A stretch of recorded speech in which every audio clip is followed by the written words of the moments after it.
Word on Wednesday.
Word on Wednesday. Word on Wednesday. Good evening, everyone. I'm Dr. Lewis State, pastor of the Village Church. I want to thank you for joining me tonight for this our last Bible study for this spring. And I want to thank you all just for being so supportive. And good to see my two sisters on, Elder Jackie and Patience. And thank you all for being here, and I hope others will join us. And Deacon Charlie, there you are popping up. Good to see you as well.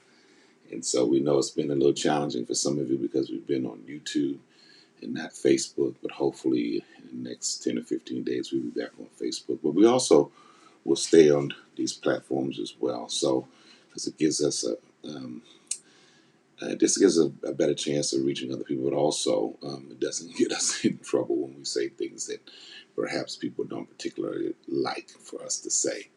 But I'm glad that you're here tonight, and I pray that you will enjoy what we're going to be dealing with tonight. It's challenging because there's so much left in Esther, but we do have to stop and take a little break here now. We've been going. This is our 13th lesson for the spring, and so summer is coming, and we may have a special session this summer. I'll let you know, but it will be brief, probably maybe 4 weeks somewhere along the line. But when we do that, if that happens, I'll let you know. So tonight we're going to go to the book of Esther, and we're going to go to chapter 5 and look at chapter 5, and we probably will skip around to some of chapter 6 as well, and because it's a very intriguing story that's unfolding. So I want to pray for a minute, then we're going to get started. God, thank you for your blessings in our lives. I pray, God, that you will meet the needs of those who are watching tonight. I pray, God, that something that I share, something that we experience together will be helpful, it will be fruitful. And I pray tonight, God, that your blessings will be upon us. And I pray, God, that you would just use tonight as a way to speak. And because, God, there's so many things that are happening. And I pray that something we study tonight will be helpful in terms of our daily lives. And this is my prayer in Jesus' name. Amen. You know, it's so funny when you're trying to do things, there's always something disturbing, some people coming by, things are happening, doorbells are ringing and all kinds of good stuff. But we're going on. You know how it is when you're fasting. Everybody wants to take you to lunch. I don't know if you've ever been to that, but everyone wants to take you to lunch. But let's go right to the word, okay? So we're reading from the Good News translation of the Bible, and it's chapter 5. I'm going to read some of it, and then we're just going to get right into it. It says, on the third day of her fast, remember Esther had been fasting along with many of the Jews because they were going to be exterminated because of Haman. And it says, on the third day of her fast, Esther put on her royal robes, and she went and she stood in the inner court of the palace. So she's in the inner court of the palace, and she's facing the throne. So she's not in the throne or the throne room, but she's facing it. And the king was inside. Or that's her husband, King Ahasuerus. And he's seated on the royal throne. So it kind of gives you this image. She's standing and he's sitting. And then it says, when the king saw Queen Esther standing, and then this tells us right there she's standing, she won his favor. We don't know how or why. Remember, there's a lot that has changed about who Esther is. She's no longer the person who first came to the palace, but she won his favor. And he held out to her the golden scepter, and then she came up and she touched the tip of it. What is it, Queen Esther? The king asked. Tell me what you want, and you shall have it, even if it's half of my empire. Esther replied, if it please your majesty, I would like you and Haman to be my guests tonight at a banquet I'm preparing for you. The king then ordered Haman to come quickly so that they could be Esther's guests. So the king and Haman went to Esther's banquet. That's important too, because now he's going to a location um, uh, away from where he normally is. He's going to where she is, and he's going to this banquet. So the king and Haman, they went to Esther's banquet. And then verse 6 says, over wine, the king asked her again, tell me what you want, and you shall have it. I will grant your request, even if you ask for half of my empire. Esther replied, if your majesty is kind enough to grant my request, I would like you and Haman to be my guests tomorrow at another banquet that I will prepare for you at that time, and I will tell you what I want. Now I'm going to stop there, and then we'll continue the story. Tonight I want to talk about simply use your power. Use your power. I see the other Jackie saying she's very beautiful, but in this case, I don't know if her beauty was the same as she was when she was younger. Now, time has transpired. She probably was still a beautiful woman, but it seems that she was at a different place now. So it could be still her beauty. I'm not saying she's not beautiful, but maybe it's just something about her character. Because remember, the text says she put on her royal robes, and she's dressed not like he wanted Vashti to come with just her crown on and nothing on. She's not coming like this little naive girl who first came and was looking to be perhaps chosen as the queen. And at that time, uh, the eunuch basically helped to get her dressed and suggested what she would wear. This time, she is she is more in control, because it says on the third day of her fast, she put on royal robes. She's made this decision to put on these garments, and it wasn't necessarily unnecessarily about fashion at the time. So when we look at this tonight, um, Esther seems to have a way of persuasion. Now, it's easy, I think, for particularly men to think that the way she's persuasive is because of her beauty, her sexuality, and those kind of things, her feminine wiles. But sometimes, to me, those suggestions can be, in a sense, pejorative and negative, because sometimes it's how we want to see women, that they're not intelligent, that they're not smart enough to make certain decisions or to be shrewd. We rather use the word conniving instead of shrewd. With men, we say they're shrewd, they're good businessmen, or they have, they use their minds. But with women, we use other negative terms, and we say they're conniving, when a lot of times they're not conniving. They're very intelligent, they're very smart. And so in this case, when we look at this text, it's very intriguing. And at first, I started thinking about this. It is easy to think and convince yourself that you don't have any power, based on your circumstances of life, the situation that you sometimes find yourself in. Like Queen Esther, she was close to power. By God, she was married to power. King harass, har- harasses. Um, um, I'm going too fast. Well, Xerxes, the same thing. She was married to power, her husband. But you can be in proximity to power, be close to power, and feel absolutely powerless. I don't know if you ever felt that way, or if you ever been in a situation where you've been around powerful people and you can be connected to powerful people. Matter of fact, you could know them, they could be on your favorite call list, but it doesn't mean that you really understand the power that you have. And sometimes we don't even recognize that we have power, that we have to find a way to use the power that we have. That's what I'm talking about tonight. Use your power. It may not be what you consider to be the same as somebody else's power, but you have to use the power that you have. And many of us, particularly those of us in communities and in groupings of people who have been sort of dominated, who have felt the sting of oppression and racism and sexism and classism, a lot of times we can fall into the trap to think that we really don't have power. And you've got to use the power that you have. And sometimes you have to tap into whatever it is that's at your disposal. Sometimes it's a way that you can be persuasive. It's a way that you may know people who you're connected with. It's a way in which you can sort of negotiate.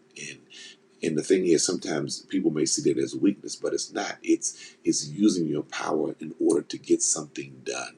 And sometimes it may be just a way of connecting with the right person, or just standing up in the power that you have, even when it could be threatening to you. And we got to remember, Esther, she is really taking her life in her hands by what she's trying to do. But you can see by the way this is written, it's written from her perspective, how she is sort of measured in her approach. And she definitely has a plan in mind. All right. So we're going to go back to verses 9. It says, when Haman left the banquet, he was happy. This is in the same text, chapter 5. He was happy. He was in good mood. But then he saw Mordecai at the entrance of the palace. And when Mordecai did not rise or show any sign of respect as he passed, Haman was furious with him. Now, he was already furious. But here again, Mordecai still is not showing this man respect. And we don't know why. That could be a subject for another time. But he doesn't show him any respect. It has nothing to do with God. It has probably everything to do with Mordecai and his own sort of attitude and machismo in terms of just, and of course, we could go back and talk about enemies, but we don't know if Haman and Mordecai ever had any run-ins. So maybe they're going off history, and we know that happens even in neighborhoods where our church is. There, young people who are fighting, some of them killing each other, based off of stories of what happened in the past that has absolutely nothing to do with them in the present. So anyway, uh, Haman is furious again, but he controlled himself. Verse 10, and he went on home. Then he invited his friends to his house and asked his wife Zeresh to join them.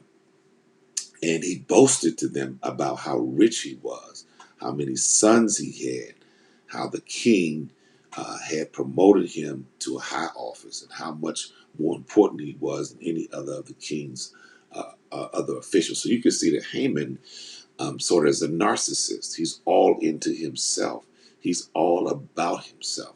He's very selfish. And so he's boasting about how rich he is, how many sons he has, and how the king has promoted him. Because we talked about this a week ago, we don't know how he got, where his promotion came from. We know the king gave it to him, but we don't know what he did in order to earn his promotion. It's just kind of like he showed up in the story, and he has this high office, and he's more important in his mind, at least, than any of the king's other officials. Then in verse 12, what is more, Haman went on.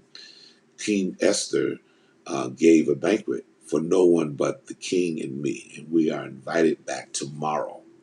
But none of this means a thing to me as long as I see that Jew Mordecai sitting at the entrance of the palace.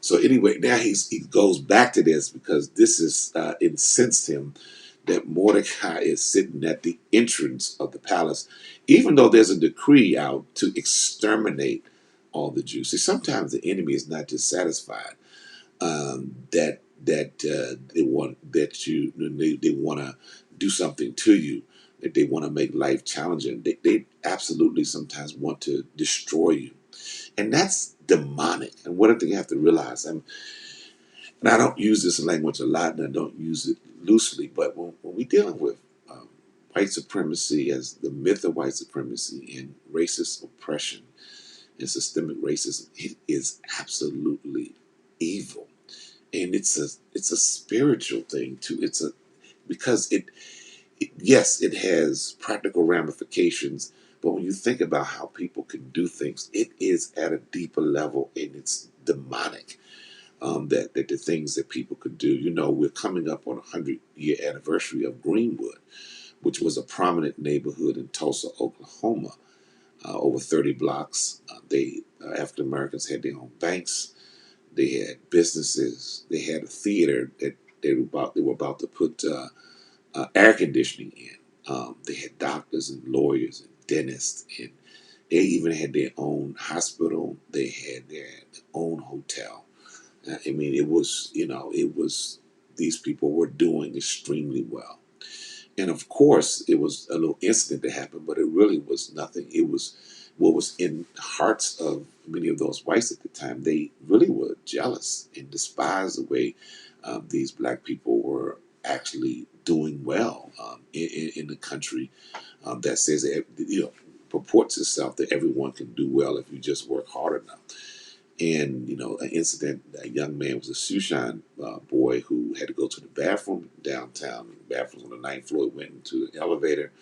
The story goes that he sort of tripped in the elevator. The elevator operator was a white woman, and when he tripped, he tried to brace himself, and he inadvertently, I think, ripped her skirt, and of course he ran out. And you got to understand that the history, of this. If a white woman screams and you're a black man, you probably will be running too. And so he was accused of something that he didn't do anything to it. He wasn't raping her. That's always the case. You hear this, we want to rape folks, and when we the ones that have been raped, the stories they don't talk about in terms of how Christopher Columbus and these other first Europeans who raped our ancestors, but they said that we are rapists. So he ran out, and of course, then the town just exploded. There was an excuse for whites to destroy this prominent area, and they even dropped bombs from the sky to just devastate the church, everything.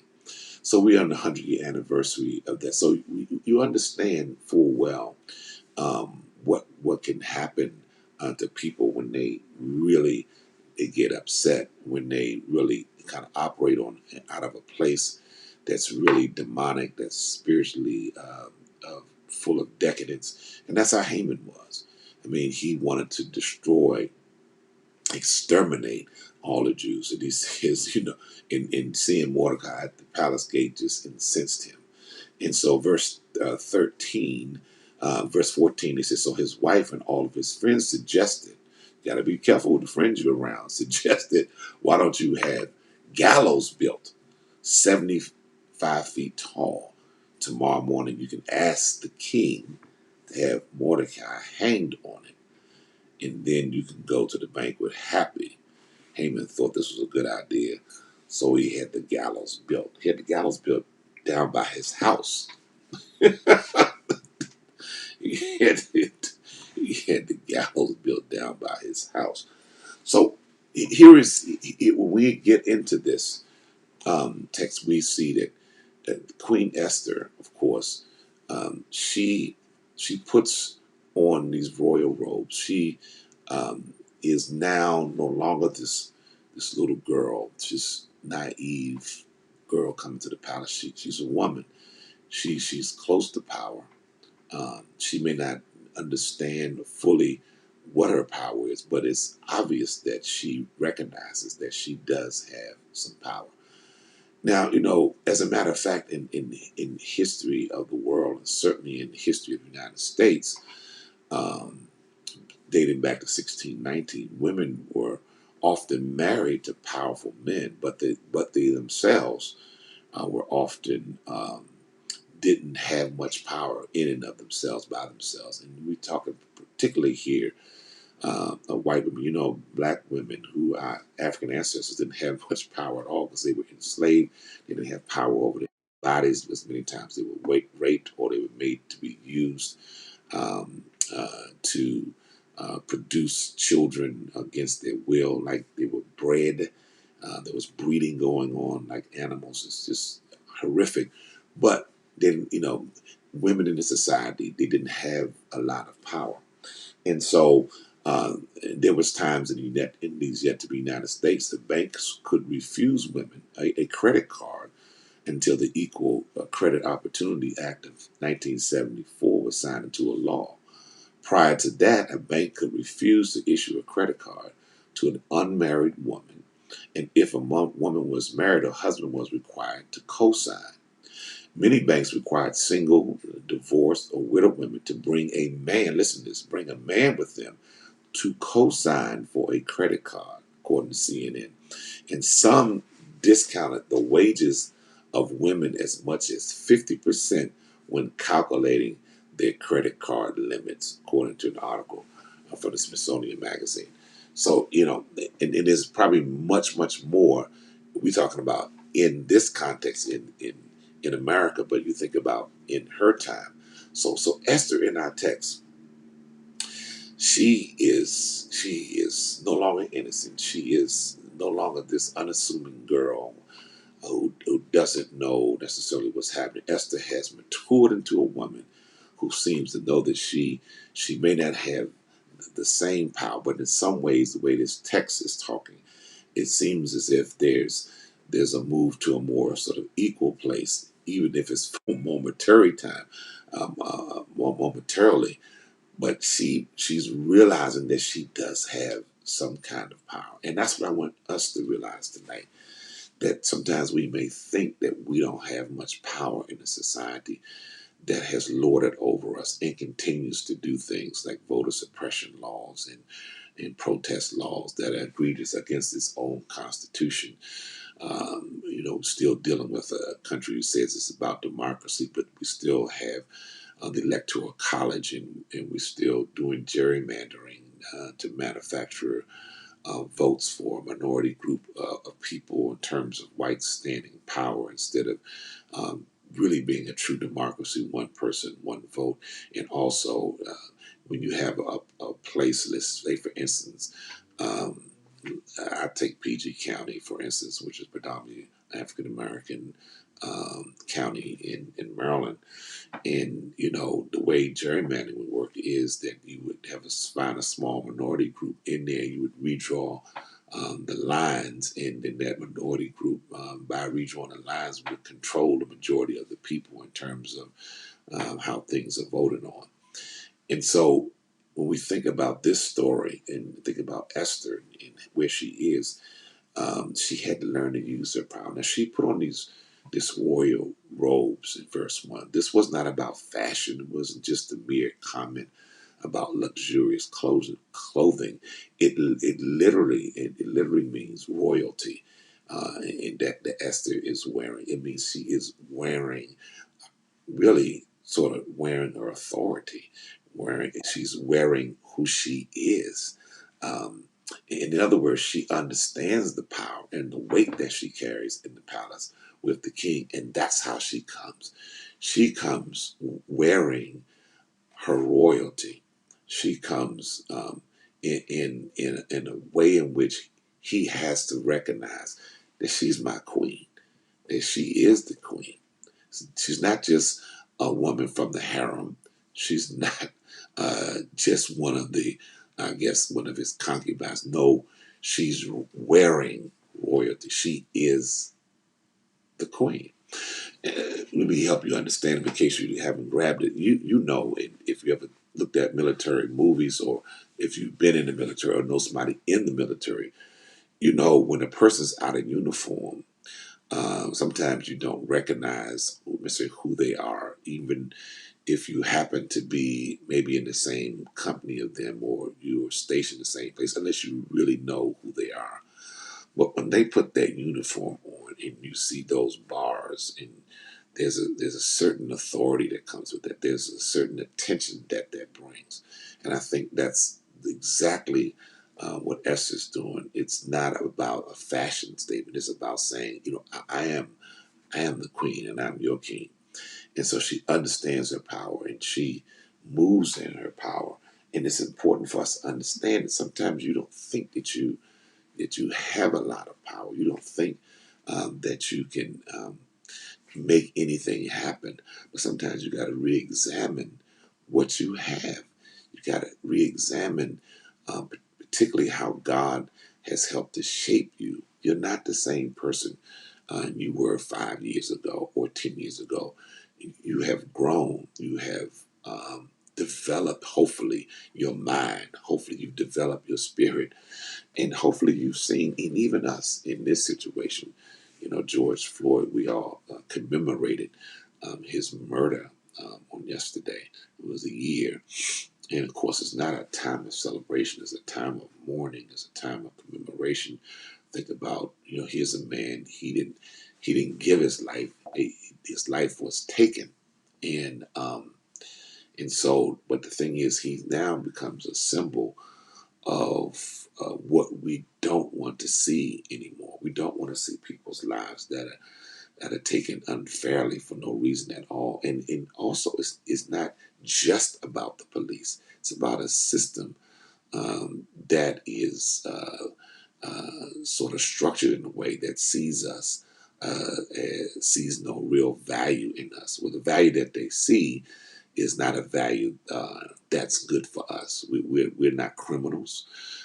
We don't need to be filling up jails more than any other group. We don't have a criminal gene. We are God's children. We are human. As a matter of fact, every human on the planet has been made by God, and we have been made in the image and likeness of God. And creation, as we know it, all of it began in Africa. It doesn't make Africans better than other people. It's just a fact. And so, when you know that and you understand that, then you can stand up in your dignity and in the power that God has given you, and understand, like Esther, she realized and she has grown. I'm the queen. I'm the queen. And so when King Ahasuerus, King Xerxes, looked at her husband, he said, "Wow, that's my queen." And then he kept repeating over and over again. And he said to her, "Tell me what you want.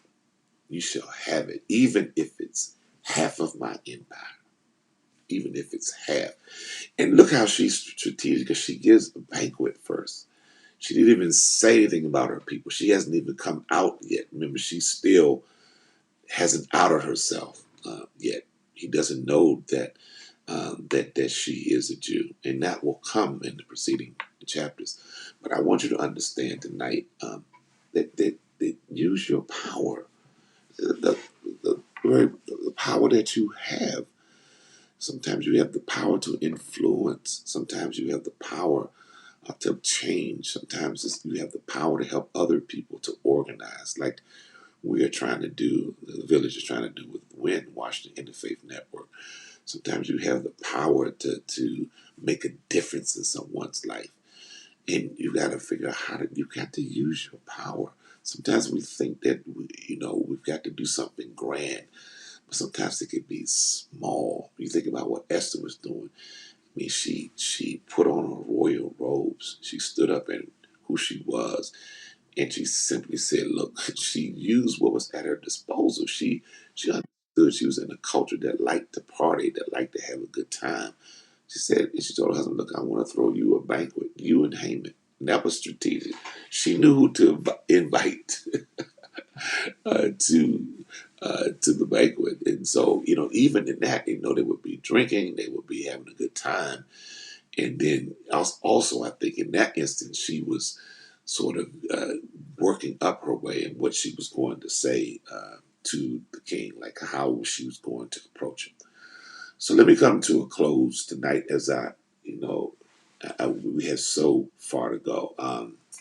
So I'll share this with you and we'll be done. But in chapter 6, it says that the king, he went to sleep that night. And so his official records were brought to him.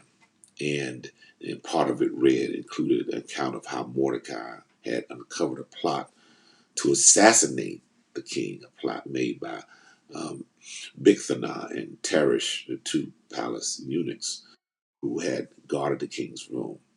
And the king asked, "How have we honored and rewarded Mordecai?" And his servants answered, "Nothing has been done for him." Now this is interesting because he had this dream, and now he's thinking about Mordecai. Has been brought to his attention that, wow, this man helped to save my life, and I haven't done anything for him. So the plot thickens. But I want you to remember tonight. I want you to remember just this one thing: that you use the power, use your power, use your power. Now, as I close out tonight, listen, don't forget to subscribe, if you will, to the Village on our YouTube page so you can keep up with us. And I want to thank all of you again for supporting us. And whatever you have to give, you can share with our church. And you can do that through Givelify. You can do it through Cash App and help to support the ministry that we have at the Village. You can go to our website, which is thevillagepc.church, and help to support us. So I want to thank you in advance for all of your support. I want to thank you for your prayers. And so I want to close out tonight in prayer and pray that you will keep in touch. Don't forget to tune in on Sunday. So you'll see our broadcast at 9 a.m. every Sunday. And also pray for us and pray for the city and all over the country as people transition back into um, doing things as they were accustomed to doing before the pandemic. And remember, there's some things that will not go back, will not be the same. And hopefully we've learned some good lessons so we can go forward. So I want to pray, God, thank you for what we have learned tonight. I pray that we'll learn to use the power that we have. And I pray that someone on that was listening tonight will learn to use your power. You may not think that you have a lot of power. Whatever power you have to learn to use it. And this is my prayer. In Jesus' name, amen. Look, have a good night and be safe. Safe travel.